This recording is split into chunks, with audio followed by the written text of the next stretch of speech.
جائیے گا۔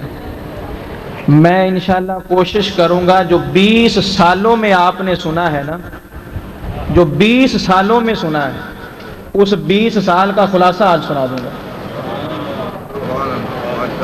ھذا من فضل ربی کے تحت خدا کے بندوں، جب ٹائم آتا ہے آپ اٹھ کے چلے جاتے ہیں، عجیب بندے ہیں یار آپ۔ وہ ایک دفعہ سن تو لو، خدا کی قسم یہ واقعہ معراج ساری زندگی تم سنتے آئے ہو، آج بھی سن کے دیکھو، آج بھی سن کے دیکھنا کہ واقعہ معراج میں کیا کیا اسرار و رموزات ہیں، کیا کیا حکمتیں ہیں۔ تو جو معراج کے لیے آیا ہے، جو حضور کے لیے آیا ہے، میں گزارش کرتا ہوں یہ گیٹ میں جتنے کھڑے ہیں وہ جتنی جلدی پنڈال میں آ جائیں، اللہ کرے اتنی جلدی وہ مدینے میں پہنچ جائیں۔ اہل سعادت کے جھرمٹ میں گفتگو کی سعادت ملنا، اسے میں اپنے لیے باعث برکت اور باعث نجات سمجھتا ہوں۔ 20 سال ہو گئے، جیسا کہ بتایا جا رہا ہے کہ 20 سال آپ معراج سنتے آئے، بڑے بڑے علماء سنے، آپ واقعہ معراج سنا ہے۔ میں بھی آپ کو واقعہ معراج ہی سناؤں گا، جو آیت پڑھی ہے بس اس کی تشریح کروں گا کہ اس ایک ایک حرف کے اندر حکمتوں کے کتنے دریا چل رہے ہیں، اور کوشش کروں گا کہ وہ باتیں سنا جاؤں جو پہلے آپ نے سنی نہ ہو، تاکہ مزہ آ جائے گفتگو کرنے کا اور سننے کا۔ جو آیت جتنی پڑھی ہے بس اتنی کی تشریح میں کر لوں تو یہ کافی ہوگا۔ جہاں تک واقعہ معراج کی تفصیل کا تعلق ہے تو مجھے اس کے لیے کم از کم 20 سال چاہیے۔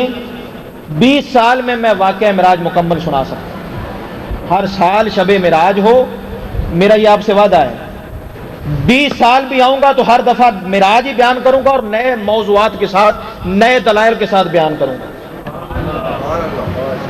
ھذا من فضل ربی، بس اور کچھ نہیں۔ اب میں گفتگو کو شروع کرتا ہوں۔ اللہ نے فرمایا پاکی ہے اسے جس نے اپنے بندے کو سیر کرائی رات کے کچھ حصے میں، مسجد حرام سے لے کر مسجد اقصیٰ۔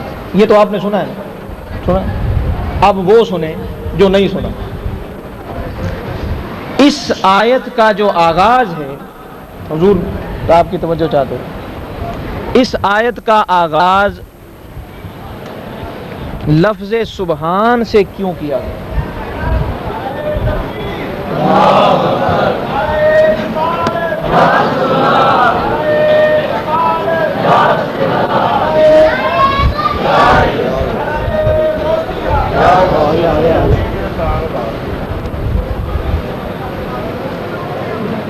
نعرہ تکبیر، نعرہ رسالت، نعرہ حیدری، سیدی مرشدی، سیدی مرشدی۔ سنیں، میں نے کوئی شعر وغیرہ نہیں پڑھے، شعر بھی آتے ہیں مجھے معراج کے حوالے سے، بس گفتگو شروع کر دی، اب گفتگو سنیں۔ نہایت ہی عالمانہ، عارفانہ، عاشقانہ، دلبرانہ گفتگو ہے۔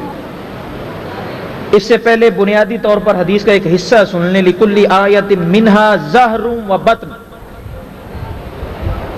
مشکات شریف میں حدیث موجود ہے، کتاب العلم کے اندر آقا علیہ السلام نے ارشاد فرمایا قرآن کی ہر آیت کا ایک ظاہر ہے اور ایک اس کا باطن ہے۔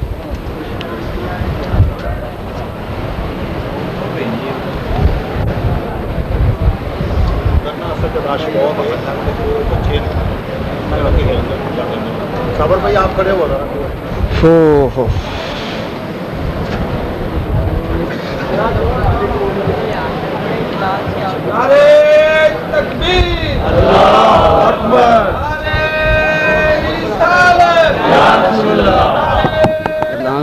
جو اندر باہر آ جائے، اندر بہت اچھا ہے۔